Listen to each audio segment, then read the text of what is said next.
This story is beyond sad in so many different ways and so many different levels. And what makes it the most sad is the indictment on all of us regarding our priorities on the news that we're interested in. Unconsciously defining which populations matter more and revealing just how little we really do care about people that live these quiet lives out in the rural pockets throughout America. So if you didn't know, or saw the headline and probably skipped over it last week, an explosion rocked Bucksnort, Tennessee, a town located roughly 56 miles southwest of Nashville.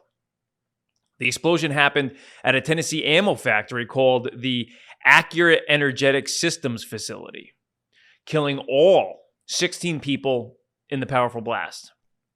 The victims are Jason Adams, Eric Anderson, Billy Baker, Adam Boatman, Christopher Clark, Mindy Clifton, James Cook, Raina Gillihan, Letitia Mays, Jeremy Moore, Melinda Rainey, Melissa Stanford, Trenton Stewart, Rachel Woodall, Stephen Wright, and Donald Yoel.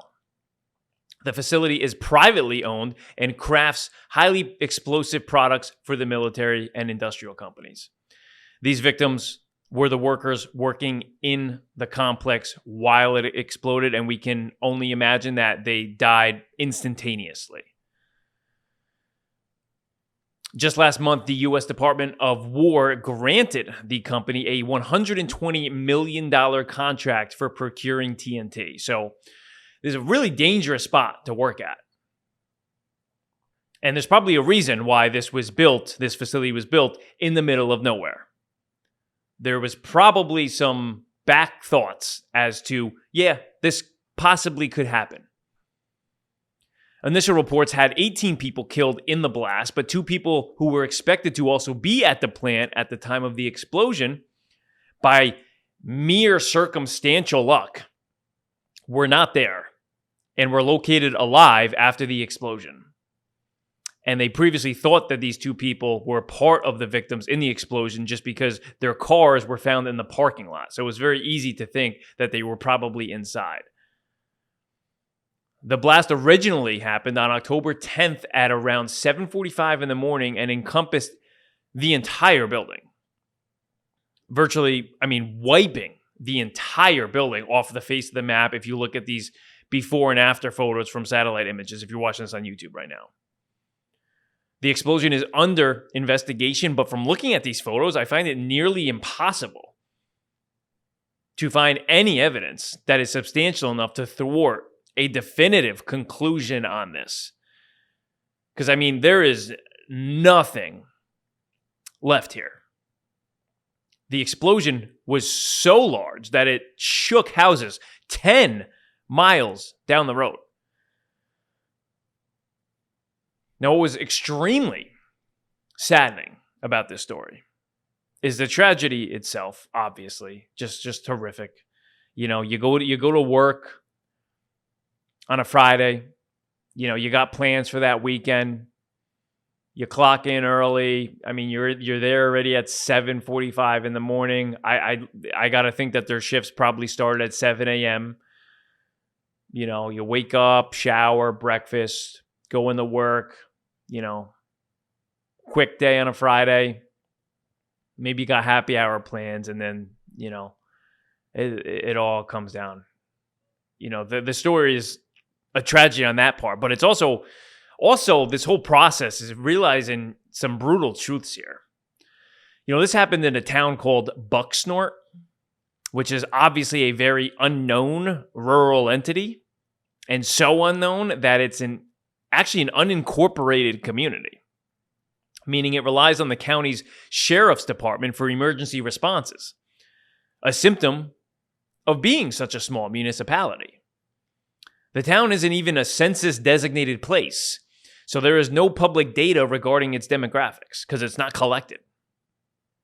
The only context I can make surrounding the victims of the tragedy are that the average individual income for the county is about $31,000 a year per individual, and the entire county only has a mere 25,000 people in it. And I grew up in a fairly small town, And we had about 34,000 people in it. Also in a rural area. I would say that's a larger, smaller town. But this entire county that Bucksnort resides in is 25,000 people, to put that in perspective. Which is obviously why this explosion is where it is right now. Absolutely buried, as it happened nowhere near a social media influencer and didn't have a victim with over 5,000 Instagram followers. The story's been buried already. Buried so far underground, even far beneath the firing of Penn State football's head coach or the yearly cafeteria fight that happens on Instagram on Columbus Day. And it was even buried underneath Mark Sanchez's fight with an Uber Eats driver. It's just sad it is to realize that. There were more articles out there about the firing of the Penn State football coach than this explosion. And to be honest with you, there was more outrage about the Penn State football firing than the explosion. And the story lies right next to Chicago's weekend violence problem, which this weekend had 11 total wounded with 2 fatalities, by the way. Which is also an ongoing, constant story that's been buried for quite some time now, in which the Tennessee explosion isn't even a week old yet, and everyone's on to the next news cycle.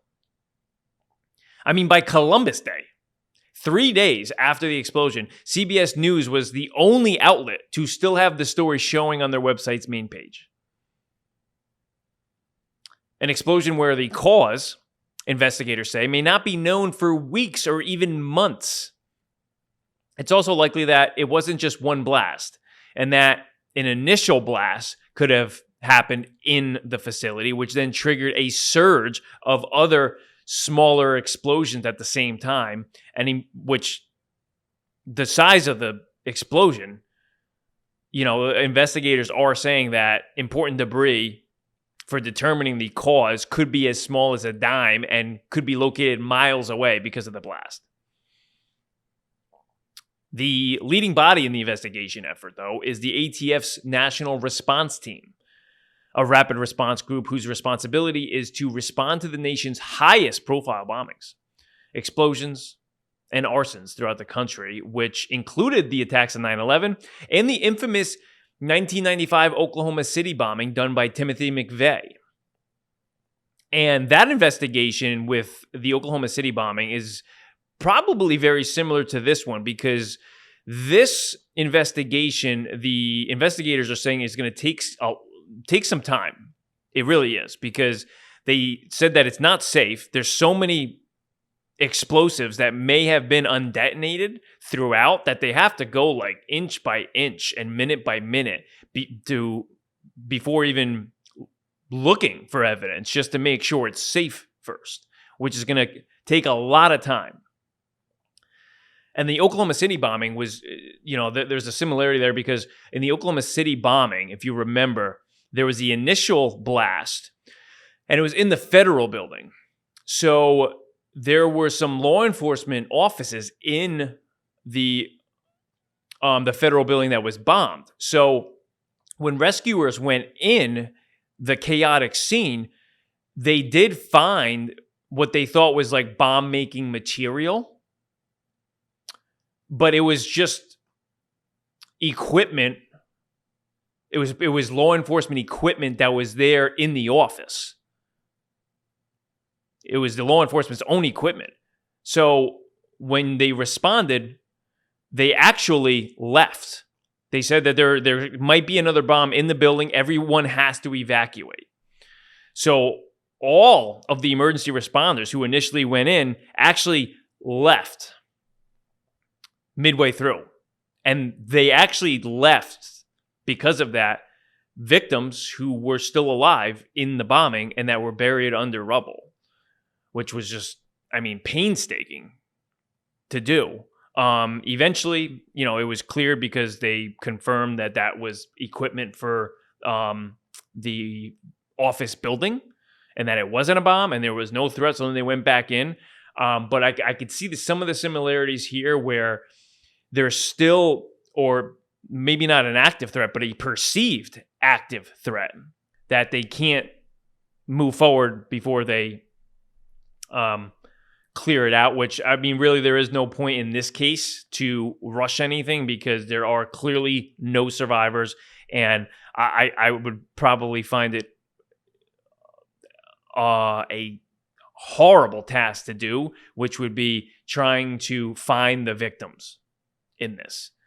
I'll keep you updated on this as we go because this is just such a horrific story and we're not even close to the end here, because I also do want to find out what did cause this, because they've ruled out, they haven't ruled out foul play.